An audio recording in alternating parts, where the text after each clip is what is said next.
इस वीडियो में हम क्वांटम मैकेनिकल एटॉमिक मॉडल और एटॉमिक ऑर्बिटल्स को डिस्कस करेंगे। लेकिन हम शुरू करेंगे बोर के मॉडल के फ्लॉज से।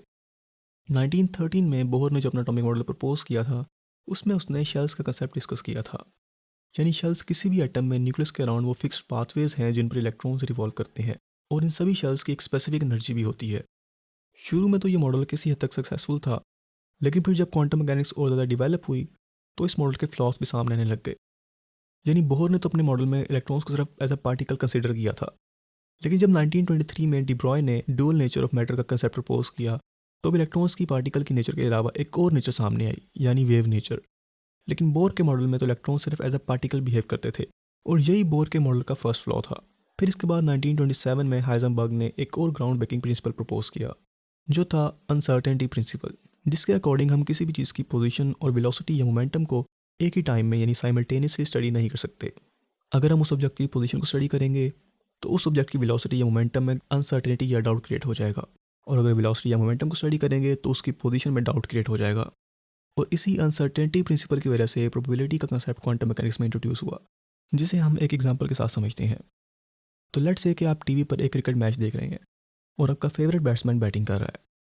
आप 1 घंटे से मैच देख रहे हैं और उस दौरान बैट्समैन ने अपनी मेजॉरिटी शॉट्स लेग साइड पर लगाई हैं। उसने कुछ शॉट्स कवर पर और कुछ शॉट्स ऑफ साइड पर भी लगाई हैं, लेकिन majority of the shots leg side पर हैं। अगर हम इसको परसेंटेज में कन्वर्ट कर लें तो वो कुछ इस तरह से हो जाएगा। अब आप कुछ देर के लिए टीवी के सामने से उठकर किसी काम के लिए चले जाते हैं, और जब आप आकर दोबारा टीवी ऑन करेंगे तो क्या आप बता सकेंगे कि आपके फेवरेट बैट्समैन ने लास्ट शॉट किस डायरेक्शन में खेली है? क्या उसने वो शॉट लेग साइड पर खेली है या ऑफ साइड पर, और या फिर थर्ड मैन की तरफ? आप नहीं बता सकेंगे, क्योंकि जब वो बैट्समैन शॉट खेल रहा था तो आपने उसको ऑब्जर्व किया ही नहीं था, और आपको शॉट की डायरेक्शन का पता ही नहीं है। अच्छा चलें, अब तो आप मैच देख रहे हैं, क्या आप अब बता सकते हैं कि नेक्स्ट शॉट बैट्समैन किस डायरेक्शन में खेलेगा? Leg side, of side, cover या थर्ड मैन? आप अभी भी नहीं बता सकते हैं कि वो किस डायरेक्शन में शॉट खेलेगा। यानी बैट्समैन की शॉट्स की डायरेक्शन और इलेक्ट्रॉन्स को फाइंड करने की प्रोबेबिलिटी सेम है। जब तक आप उसे ऑब्जर्व करते रहेंगे आपको उसकी लोकेशन का पता लगता रहेगा, लेकिन आप पास्ट की या फ्यूचर की प्रेडिक्शन नहीं कर सकते। आप सिर्फ चांसेस या प्रोबेबिलिटी के सेंस में बात करेंगे कि 70% चांसेस हैं कि ये बैट्समैन लेग पर शॉट लगाएगा और 20% चांस है कि ये ऑफ साइड पर शॉट मारेगा। लेकिन इस बात के भी चांसेस हैं कि ये बैट्समैन बिल्कुल डिफरेंट शॉट लगाए। बड़े ऑब्जेक्ट्स के लिए तो ये डाउट या अनसर्टेनिटी इतना नोटिसेबल नहीं होता, लेकिन माइक्रोस्कोपिक ऑब्जेक्ट्स जिस तरह प्रोटॉन्स और इलेक्ट्रॉन्स हैं तो उनके लिए डाउट बहुत ज़्यादा हो जाता है। यानी हम किसी भी इलेक्ट्रॉन की पोजीशन को 100% सर्टेनिटी के साथ या यकीन के साथ नहीं बता सकते, बल्कि हम ये कहेंगे कि यहाँ पर इलेक्ट्रॉन के प्रेजेंट होने के चांसेस ज़्यादा हैं और यहाँ पर प्रेजेंट होने के चांसेस कम हैं। और इस प्रिंसिपल के बाद बोर के फिक्स शेल्स अब सिर्फ एनर्जी लेवल्स बन गए थे, जिनमें इलेक्ट्रॉन्स को फाइंड करने की प्रोबेबिलिटी किसी जगह पर हाई है और किसी जगह पर लो है। और इसी वजह से अब शेल्स को इस तरह की शेप्स के साथ रिप्रेजेंट किया जाता है, जिन्हें हम प्रोबेबिलिटी डेंसिटी प्लॉट्स कहते हैं। जहाँ पर इलेक्ट्रॉन्स के प्रेजेंट होने के चांसेस ज़्यादा हैं तो वो रीजन डार्कर हैं, और जहाँ पर ये चांसेस कम हैं तो वो रीजन लाइटर हैं। और इस सब को श्रोडिंगर ने अपनी वेव इक्वेशन में समराइज़ कर दिया। लेकिन क्योंकि ये एक अच्छी खासी कॉम्प्लेक्स इक्वेशन है तो हम सिर्फ एडवांस क्लासेस में ही इसे डिटेल में पढ़ते हैं, अभी के लिए हमें इसे समझना ज़रूरी नहीं है। और फिर इन सब क्वांटम मैकेनिकल डेवलपमेंट्स के बाद इलेक्ट्रॉन्स के लोकेशन को डिस्क्राइब करने के लिए एटॉमिक ऑर्बिटल्स का कंसेप्ट प्रपोज किया गया। ऑर्बिटल्स न्यूक्लियस के अराउंड ऐसे रीजन्स हैं जहाँ पर इलेक्ट्रॉन्स को फाइंड करने की प्रोबेबिलिटी हाईएस्ट होती है, और एक ऑर्बिटल में सिर्फ 2 ही इलेक्ट्रॉन्स आ सकते हैं। फिर इन सभी रीजन्स की एक स्पेसिफिक शेप भी होती है, लेकिन हम इनकी शेप्स को डिटेल में डिस्कस नहीं करेंगे, क्योंकि इसे स्टडी करने के लिए अभी हमें वेव इक्वेशन समझना पड़ेगी। तो अभी के लिए हम सिर्फ इन ऑर्बिटल्स की बेसिक्स को समझ लेते हैं। तो ये तो हमें पता है कि इन ऑर्बिटल्स में इलेक्ट्रॉन्स को फाइंड करने की प्रोबेबिलिटी हाईएस्ट होती है, और एक ऑर्बिटल में 2 ही इलेक्ट्रॉन्स आ सकते हैं। लेकिन इन ऑर्बिटल्स में एक और चीज़ इंपॉर्टेंट है कि इन सब में इलेक्ट्रॉन्स की एनर्जी डिफरेंट होगी। यानी एस ऑर्बिटल्स के इलेक्ट्रॉन्स की एनर्जी सेम शेल के पी ऑर्बिटल्स की एनर्जी से कम होगी, और इसी तरह पी ऑर्बिटल्स के इलेक्ट्रॉन्स की एनर्जी उसी शेल के डी ऑर्बिटल्स के इलेक्ट्रॉन्स की एनर्जी से कम होगी। फिर एक और चीज़ ये कि बोर के एटॉमिक मॉडल में शेल्स 2 डायमेंशनल थे, यानी शेल्स एक प्लेट की तरह थे जिनमें इलेक्ट्रॉन्स रिवॉल्व कर रहे होते थे। लेकिन ये ऑर्बिटल्स 3 डायमेंशनल हैं और इनकी ओरिएंटेशन भी एक दूसरे से डिफरेंट होगी। जिस तरह ये तीनों पी ऑर्बिटल्स की शेप तो सेम है, लेकिन 3D स्पेस में इनकी अरेंजमेंट कह लें, ओरिएंटेशन कह लें या डायरेक्शन कह लें, वो तीनों इन ऑर्बिटल्स की डिफरेंट है। फिर इसके अलावा इन ऑर्बिटल्स में कुछ नोड्स भी होते हैं जहाँ पर इलेक्ट्रॉन्स को फाइंड करने की प्रोबेबिलिटी 0 होगी। जिस तरह पी ऑर्बिटल्स और डी ऑर्बिटल्स में आपको जो ये रीजन नज़र आ रहे हैं, इन रीजन में इलेक्ट्रॉन्स को फाइंड करने की प्रोबेबिलिटी 0 है, और इन्हीं रीजन्स को हम नोड्स कहते हैं। लेकिन इसके बाद हमारे माइंड्स में ये क्वेश्चन आता है कि अगर इलेक्ट्रॉन्स ऑर्बिटल्स में भी हैं और शेल्स में भी हैं, तो इन दोनों में डिफरेंस क्या है? तो इन दोनों में जो डिफरेंस है वो वही डिफरेंस है जो हाईवेज के रोड्स और उनकी लेन्स में होता है। यानी शेल्स को आप मेन रोड्स कह सकते हैं, और जिस तरह कुछ रोड्स बड़े होते हैं और कुछ रोड्स छोटे होते हैं, इसी तरह कुछ शेल्स बड़े होंगे और कुछ शेल्स छोटे होंगे। न्यूक्लियस के सबसे पास वाले शेल्स छोटे होते हैं, और जैसे जैसे हम न्यूक्लियस से दूर जाएंगे शेल्स बड़े होने लग जाएंगे। और ऑर्बिटल्स इन रोड्स की लेंस की तरह होते हैं। जिस तरह एक रोड में मल्टीपल लेंस होती हैं, इसी तरह शेल्स में भी एक या एक से ज़्यादा ऑर्बिटल्स होते हैं। यानी के शेल में सिर्फ एक ऑर्बिटल होगा, एस ऑर्बिटल, और एल शेल में 4 ऑर्बिटल्स होंगे, यानी एक एस ऑर्बिटल और 3 पी ऑर्बिटल्स। और जिस तरह हर पेयर ऑफ लेंस में 2 कार्स हैं, इसी तरह एक ऑर्बिटल में मैक्सिमम 2 इलेक्ट्रॉन्स आ सकते हैं।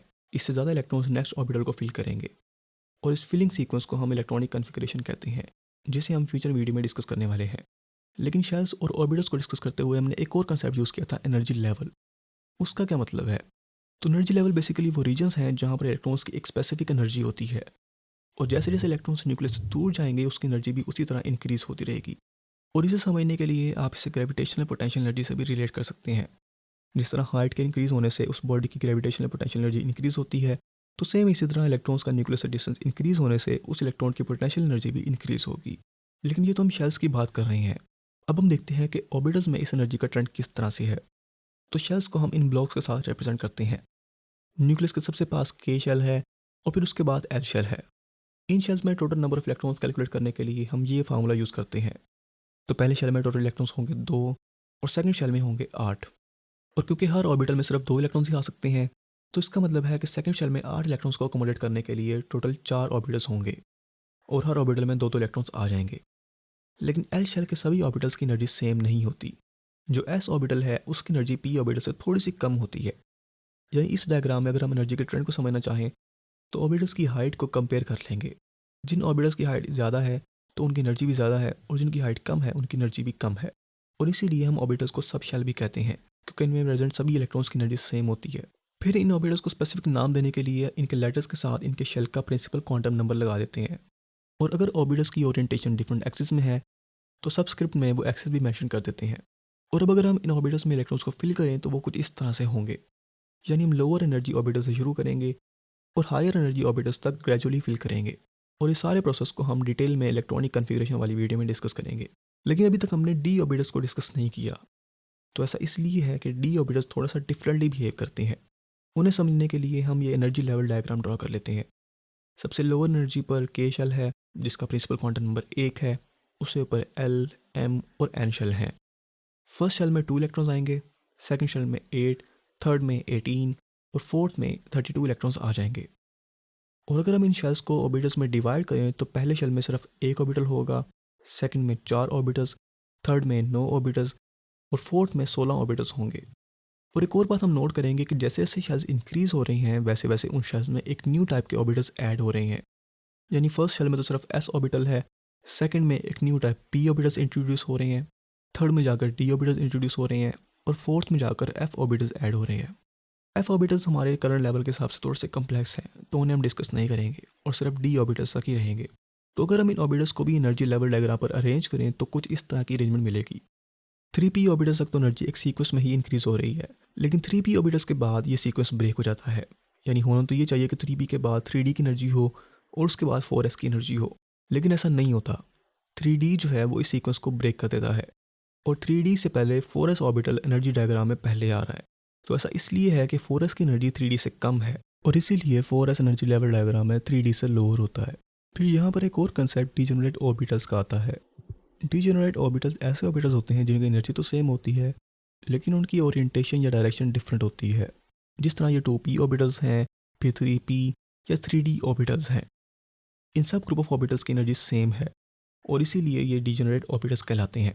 और यहाँ पर हमारी ऑर्बिटल्स की बेसिक अंडरस्टैंडिंग कंप्लीट होती है।